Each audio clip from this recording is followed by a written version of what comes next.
Alhamdulillah mantap betul lah ini. Kejutan berkah hampiri timnas hari ini. Mungkin ini bantuan dari alam semesta, hujan salju tiba-tiba warnai sesi latihan skuad Garuda di Arab. Bisakah hal ini membantu para pemain timnas yang terbiasa dengan hawa dingin di Eropa? Mari positive thinking, semoga ini jadi tanda hal baik jelang laga krusial versus Arab Saudi. Nah, ini baru top. Pecinta timnas Indonesia auto apresiasi tinggi dan sangat bangga. Pengakuan Harry Martin Paes yang akui sangat bangga dan bersyukur dapat kabar gembira panggilan perdana timnas Indonesia. Ini adalah suatu kehormatan besar bagi saya. Siap berikan yang terbaik demi Garuda di dada. Super sensasional. Sorotan besar media Inggris pada Marcelino Ferdinand. Dia punya potensi besar tapi harus membuktikannya. Laga kualifikasi Piala Dunia 2026 bisa jadi pembuktian. Temukan detail mengejutkan tentang kualitas Marcelino yang memikat perhatian media Inggris dan apa tantangan besar yang menantinya di masa depan. Alhamdulillah timnas malah diuntungkan. Pengamat Arab Saudi menghebohkan dengan pernyataan kontroversial. Dengan sombongnya timnas Indonesia dinyatakan bukan ancaman serius untuk bisa lolos Piala Dunia 2026. Bukan malah down, bagaimana anggapan ini malah bisa jadi pelecut semangat skuad Garuda raw hasil positif versus Arab Saudi. Langkah super gemilang, mental pemain langsung terbentuk. Ini cara cerdas Shin Tae-yong tekankan hal sangat penting kepada skuad timnas Indonesia saat tidak diperhitungkan di kualifikasi Piala Dunia 2026. Mengapa peringatannya sangat penting untuk masa depan timnas? Temukan strategi dan motivasi yang membuat pemain terpacu untuk bangkit. Keputusan sangat cerdas. Inilah alasan mengejutkan kenapa Shin Tae-yong terus memilih pemain muda untuk timnas Indonesia. Apa strategi rahasia di balik pilihan berani ini dan bagaimana pemain-pemain muda ini dapat mengubah nasib timnas? Temukan semua fakta menarik dan keputusan revolusioner yang bisa mengubah masa depan sepak bola Indonesia. Pelajaran sangat berharga. Insiden hilangnya tas Dimas Drajat langsung memicu PSSI langsung ambil langkah revolusi besar-besaran soal keamanan skuad timnas Indonesia. Bagaimana PSSI menerapkan keamanan super ketat bisa mencegah kejadian serupa di masa depan? Ini dia detailnya. Ini dia mantap. Publik auto mendukung penuh. Terobosan besar Erick Thohir bersih-bersih karyawan licik PSSI yang rugikan Indonesia demi keuntungan pribadi. Organisasi bersih sikat mafia bola, yakin sepak bola Indonesia maju. Simak detail mengejutkan dari strategi kontroversial ini dan bagaimana Erick Thohir mengubah tatanan di PSSI secara menyeluruh. Langsung gemparkan publik Vietnam. Dulu dikritik keras Shin Tae-yong, sekarang ganti pelatih Rusia, kritik kualitas Stadion Maidin. Apa yang memicu kritik baru ini dan bagaimana perubahan kandang mempengaruhi persepsi dunia sepak bola? Temukan semua detail kontroversial dan reaksi mengejutkan dari pelatih Rusia yang bikin heboh.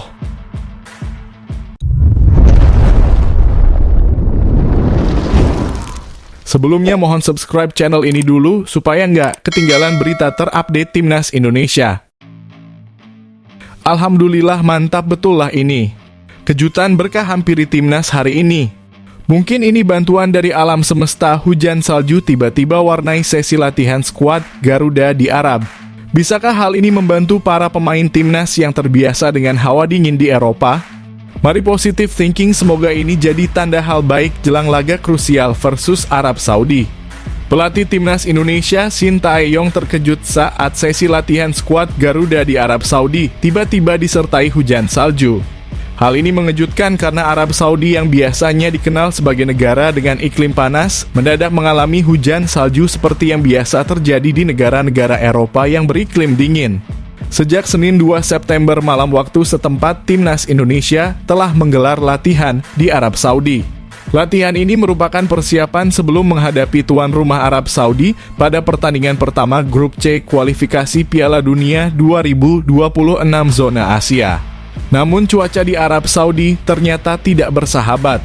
Ketika Jay Itzes dan rekan-rekannya sedang berlatih, hujan salju tiba-tiba mengguyur tempat latihan timnas Indonesia.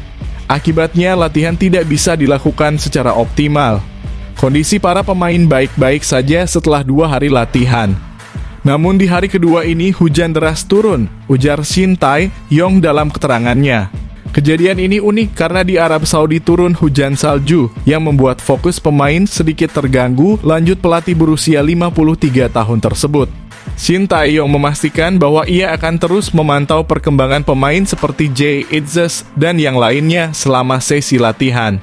Persiapan maksimal sangat penting agar timnas Indonesia bisa mencuri poin dari tuan rumah Arab Saudi. Saat ini yang paling penting adalah melihat apakah performa pemain meningkat atau tidak. Itulah yang menjadi perhatian utama saya, kata mantan pelatih timnas Korea Selatan ini. Di grup C kualifikasi Piala Dunia 2026, timnas Indonesia akan bersaing dengan Arab Saudi, Australia, dan Cina. Babak ketiga kualifikasi Piala Dunia 2026 zona Asia ini menggunakan format kandang dan tandang yang akan berlangsung dari 5 September 2024 hingga 10 Juni 2025.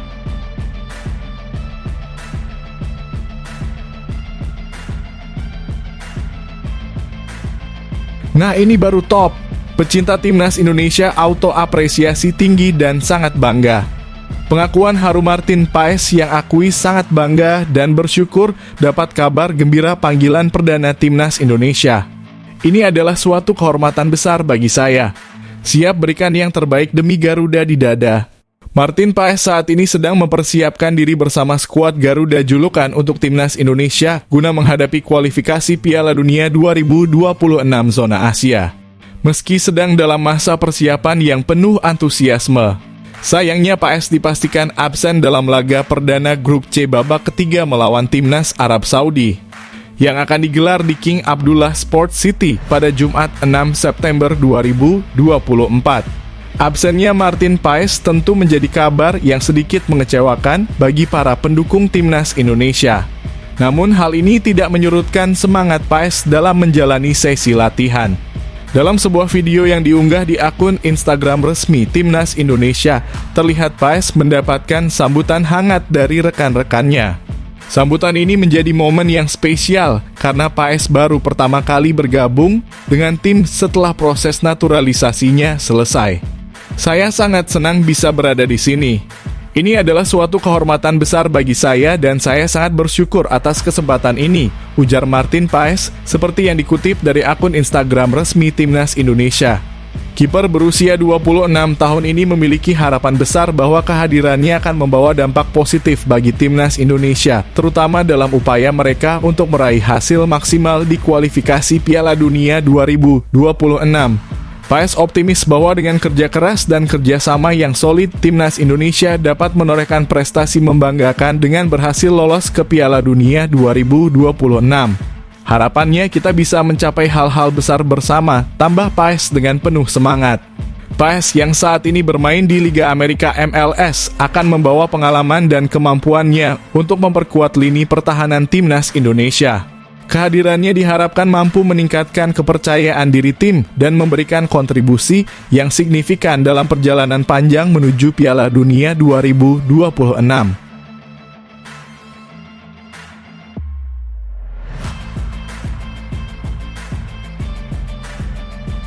Super sensasional. Sorotan besar media Inggris pada Marcelino Ferdinand. Dia punya potensi besar tapi harus membuktikannya. Laga kualifikasi Piala Dunia 2026 bisa jadi pembuktian. Temukan detail mengejutkan tentang kualitas Marcelino yang memikat perhatian media Inggris dan apa tantangan besar yang menantinya di masa depan. Oxford United yang kini berlaga di kasta kedua Liga Inggris telah mendatangkan sejumlah pemain baru untuk memperkuat tim mereka di musim ini. Sebagai tim promosi, hampir setiap lini diisi oleh wajah-wajah baru di skuad yang bermarkas di Kassam Stadium.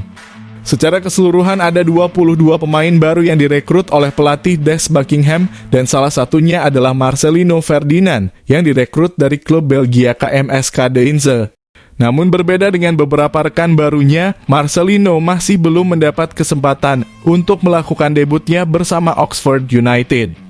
Meskipun ia memiliki pengalaman bermain di Belgia, Marcelino harus bekerja keras untuk mendapatkan menit bermain di liga yang terkenal ketat dan penuh tantangan seperti Liga Inggris.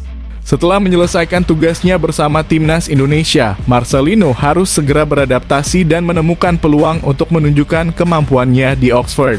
Media Inggris Herald Series memberikan laporan mengenai performa para pemain baru Oxford United musim ini. Dalam laporan tersebut, Marcelino Ferdinand disebut sebagai salah satu pemain yang perlu cepat beradaptasi dengan tim barunya. Sebagai pemain muda, kesempatan ini sangat penting dan harus dimanfaatkan sebaik mungkin. Herald Series juga menekankan bahwa Marcelino membutuhkan kerja ekstra keras agar bisa merasakan atmosfer pertandingan di Championship. Pemain internasional Indonesia Marcelino Ferdinand mungkin membutuhkan waktu untuk menyesuaikan diri dengan tuntutan sepak bola Inggris, tulis Herald Series. Meski belum menjalani debut, potensi Marcelino tetap dianggap besar. Sebagai pemain andalan di timnas Indonesia, kemampuan Marcelino tidak bisa dianggap remeh. Potensi inilah yang harus dimaksimalkan dan terus diasah selama ia berkarir di luar negeri. Namun dia datang dengan banyak potensi. Tutup laporan dari Herald Series menegaskan bahwa Marcelino memiliki bakat yang dapat berkembang jika ia mampu beradaptasi dengan cepat di lingkungan barunya.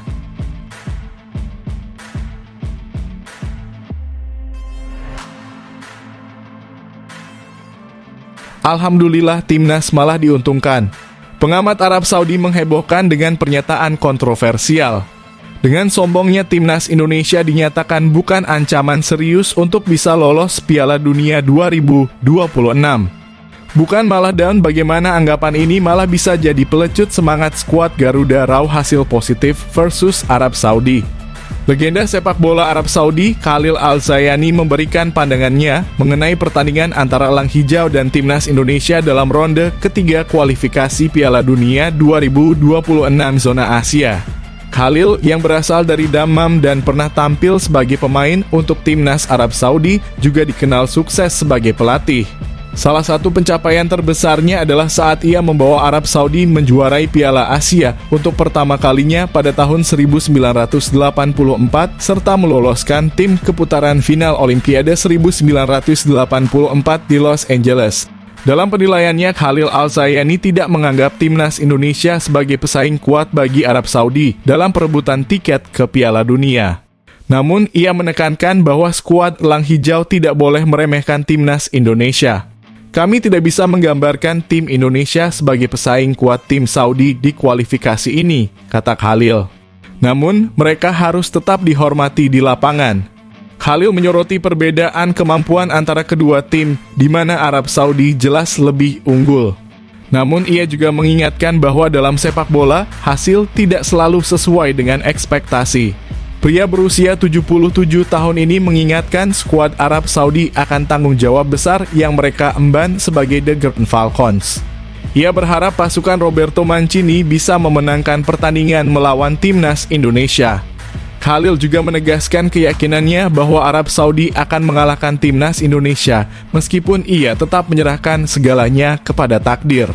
Lebih lanjut, Khalil mengingatkan pentingnya persiapan fisik dan mental skuad Arab Saudi sebelum menghadapi timnas Indonesia. Ia juga menyoroti peran penting Salam Al-Dawsari dalam menjaga status Arab Saudi sebagai salah satu kekuatan top di sepak bola Asia. Ia menutup dengan pesan bahwa para pemain harus berusaha keras untuk meraih hasil yang baik demi menjaga nama baik sepak bola Saudi di Asia dan melanjutkan pencapaian besar yang sudah diraih. Ini adalah tugas berat yang memerlukan kerja keras untuk melestarikannya dan menjadikan Arab Saudi berada di puncak piramida sepak bola Asia, pungkas Khalil.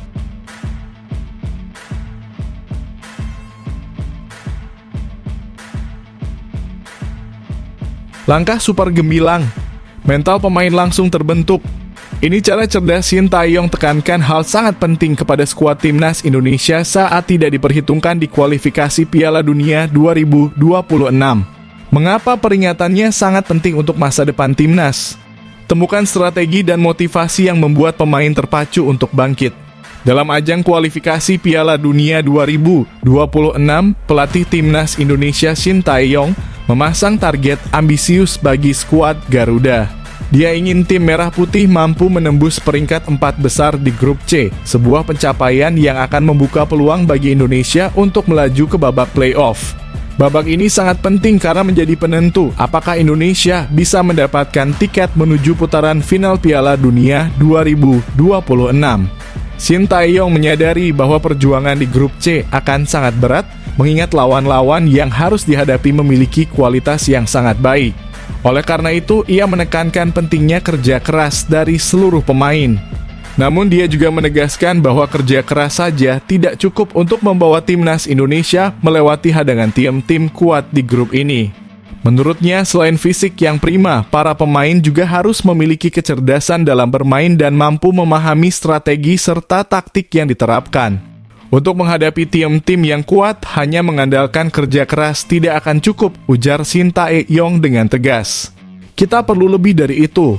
Hati, fisik dan visi kita sebagai sebuah tim harus selaras dan bekerja sebagai satu kesatuan. Shin Tae-yong juga mengingatkan bahwa kemampuan individu tidak akan berarti banyak jika tidak ada kekompakan dalam tim. Oleh karena itu, ia terus mendorong para pemain untuk mengembangkan komunikasi dan sinergi yang baik di lapangan. Dalam setiap sesi latihan, Shin selalu menekankan pentingnya memahami taktik lawan dan bagaimana timnas Indonesia harus menyesuaikan permainan mereka agar bisa mengimbangi, bahkan mengungguli lawan-lawan yang lebih kuat. Pada akhirnya, kerja keras yang dibarengi dengan kecerdasan dalam bermain akan menjadi kunci keberhasilan kita, lanjut Coach Shin. Kita bisa memenangkan pertandingan bahkan ketika melawan tim-tim yang dianggap lebih baik jika kita mampu memadukan semangat juang dan strategi yang tepat. Dengan target yang jelas dan arahan yang tepat dari Shin Tae-yong, timnas Indonesia diharapkan mampu menunjukkan performa terbaik mereka dalam kualifikasi Piala Dunia 2026 ini. Meskipun tantangan yang dihadapi tidak mudah, Shin percaya bahwa dengan dedikasi dan fokus yang tinggi, skuad Garuda dapat mencapai prestasi yang membanggakan dan mengharumkan nama Indonesia di kancah sepak bola dunia.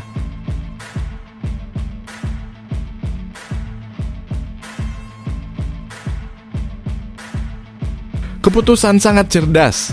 Inilah alasan mengejutkan kenapa Shin Tae-yong terus memilih pemain muda untuk timnas Indonesia. Apa strategi rahasia di balik pilihan berani ini dan bagaimana pemain-pemain muda ini dapat mengubah nasib timnas?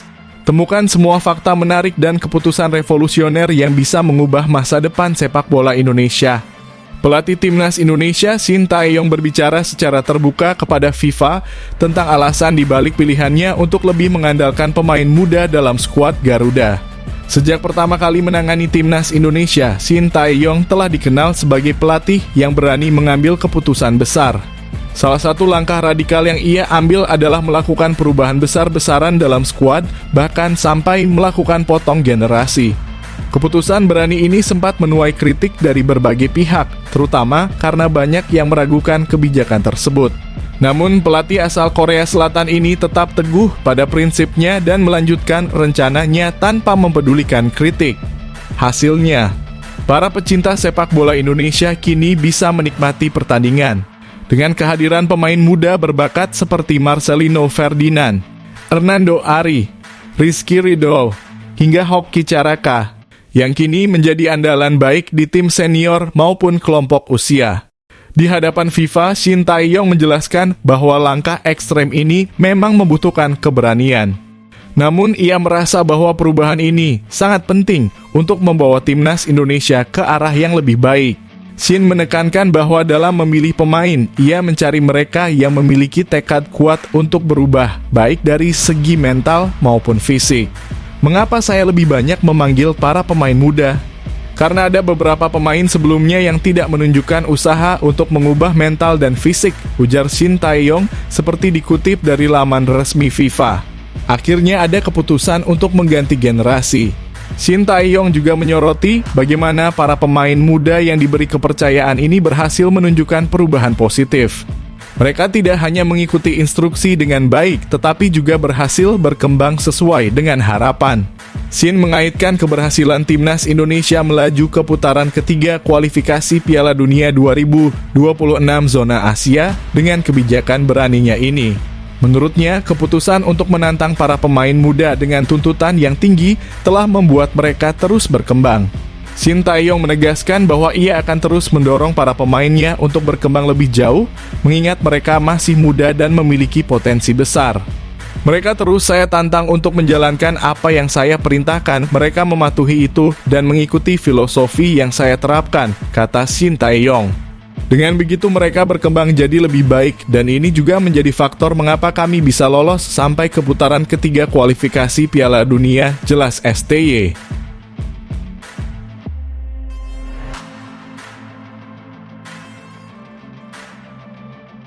Pelajaran sangat berharga.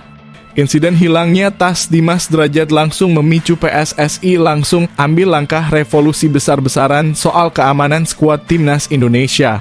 Bagaimana PSSI menerapkan keamanan super ketat bisa mencegah kejadian serupa di masa depan? Ini dia detailnya. Ketua Umum PSSI Erick Thohir menyatakan bahwa pihaknya akan memperketat pengamanan selama latihan timnas Indonesia.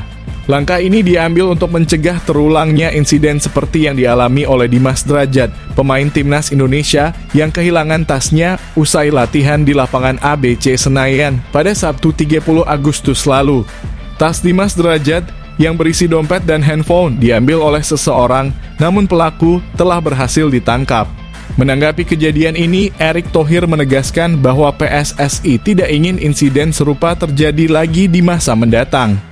Saya akan pastikan bahwa keamanan timnas Indonesia menjadi prioritas, ujar Erick Thohir saat ditemui di Pegadaian Tower Selasa kemarin.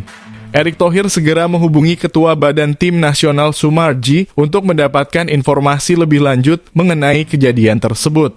Meskipun Sumarji tidak berada di lokasi saat tas Dimas Derajat hilang, ia menerima laporan dari staf pelatih timnas Indonesia dan menyesalkan terjadinya insiden tersebut.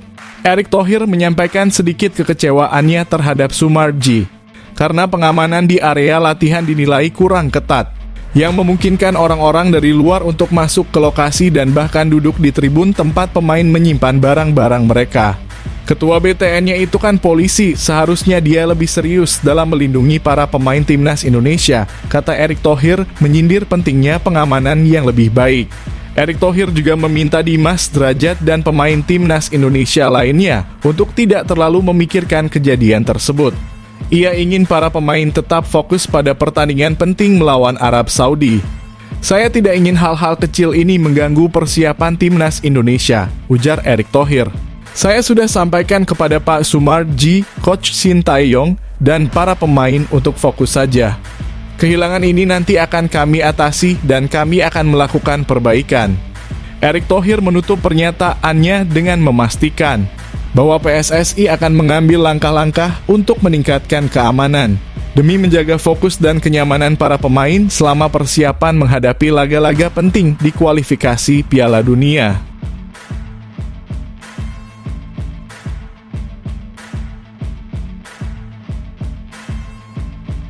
Ini dia mantap. Publik auto mendukung penuh. Terobosan besar Erick Thohir bersih-bersih karyawan licik PSSI yang rugikan Indonesia demi keuntungan pribadi. Organisasi bersih sikat mafia bola, yakin sepak bola Indonesia maju. Simak detil mengejutkan dari strategi kontroversial ini dan bagaimana Erick Thohir mengubah tatanan di PSSI secara menyeluruh. Ketua Umum PSSI Erick Thohir mengonfirmasi bahwa pihaknya sedang melakukan pembersihan di kalangan karyawan internal PSSI. Langkah ini diambil untuk memastikan tidak ada lagi karyawan yang hanya mencari keuntungan pribadi dari posisinya. Dalam pertemuannya dengan media, Erick Thohir menjelaskan bahwa sejak ia terpilih memimpin PSSI pada Februari 2023, ia bertekad untuk melakukan transformasi dalam sepak bola Indonesia. Salah satu tujuan utamanya adalah menjalankan amanah dari masyarakat agar sepak bola di tanah air menjadi lebih bersih.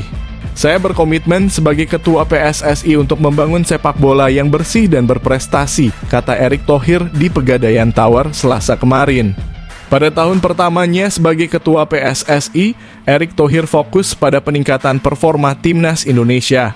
Ia mengubah pola pemanggilan pemain ke timnas dengan banyak pemain keturunan yang dinaturalisasi untuk memperkuat skuad Garuda. Hasil dari upaya ini terlihat dari prestasi timnas Indonesia di ajang internasional.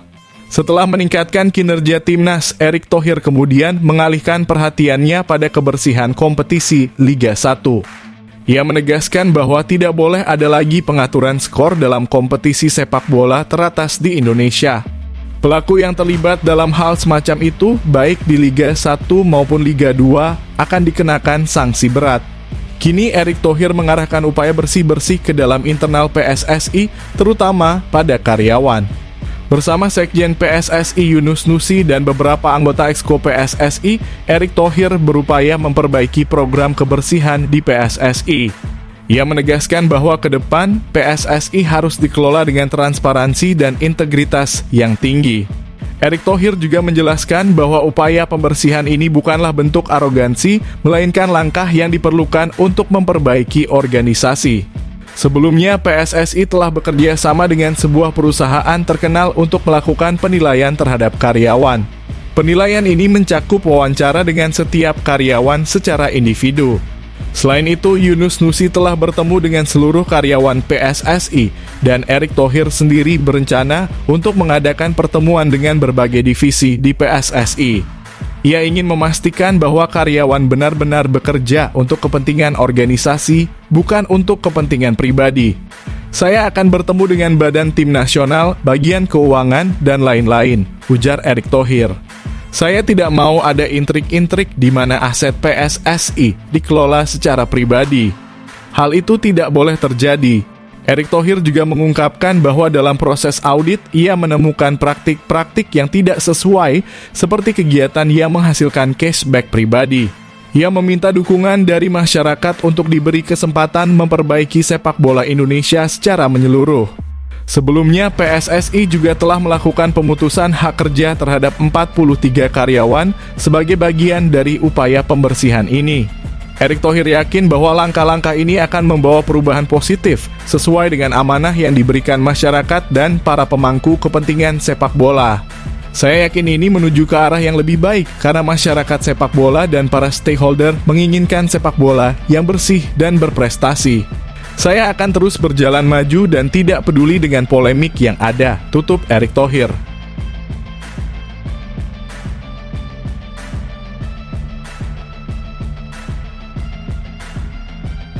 Langsung gemparkan publik Vietnam. Dulu dikritik keras Shin Tae-yong, sekarang ganti pelatih Rusia, kritik kualitas Stadion Maidin. Apa yang memicu kritik baru ini dan bagaimana perubahan kandang mempengaruhi persepsi dunia sepak bola? Temukan semua detail kontroversial dan reaksi mengejutkan dari pelatih Rusia yang bikin heboh. Pelatih timnas Rusia Valery Karpin memberikan perhatian khusus pada kondisi Stadion Maidin di Hanoi, Vietnam, menjelang pertandingan antara Rusia dan Vietnam yang akan digelar pada 5 September 2024. Meskipun belum tiba di Vietnam, Karpin sudah memperkirakan bahwa laga tersebut akan menjadi tantangan berat bagi timnya.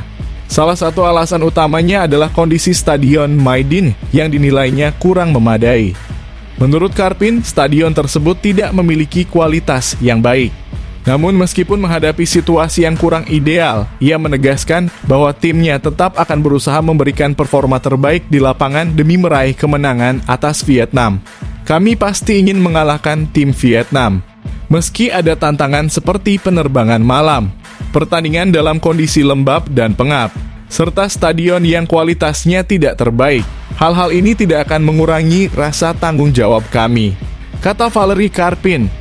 Seperti dikutip oleh dari Soha, kondisi Stadion Maidin memang sudah sering menjadi sorotan, termasuk oleh pelatih timnas Indonesia Shin Tae-yong. Setelah kalah dari Vietnam pada 9 Januari 2023, Shin Tae-yong juga sempat mengkritik kondisi lapangan stadion tersebut. Ia berpendapat bahwa buruknya kondisi lapangan menjadi salah satu faktor kekalahan timnas Indonesia. Vietnam sudah terbiasa dengan lapangan kandang mereka. Kondisi lapangannya sangat berbeda bagi kami, terutama saat kebobolan gol pertama, sulit bagi kiper untuk mengambil timing yang tepat. Secara keseluruhan kami belum bisa beradaptasi dengan lapangan ini. Sangat berbeda dengan kondisi di GBK yang sempurna. Tahun lalu saat SEA Games, lapangannya masih baik, tetapi sekarang kondisinya mengecewakan dan ini mempengaruhi kemampuan kami untuk bermain dengan baik, ungkap Shin Tae-yong saat itu.